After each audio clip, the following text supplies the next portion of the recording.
Hindi bababa sa 1/3 ng mga kongresista ang kailangang pumabor sa impeachment para ma-endorse ito sa Senado.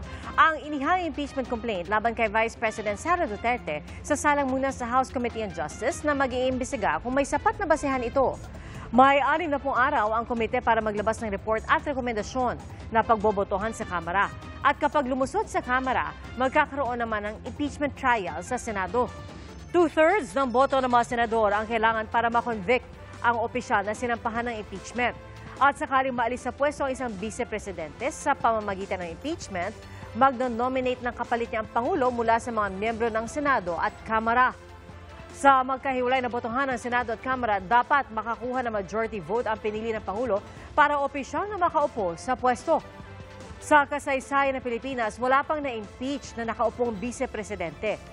Pero nang maalis sa pwesto si dating Pangulong Joseph Estrada, pumalit sa kanya si nooy Vice President Gloria Arroyo.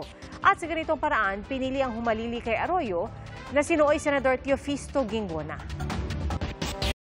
Mga kapuso, maging una sa saksi. Mag-subscribe sa GMA Integrated News sa YouTube para sa iba't ibang balita.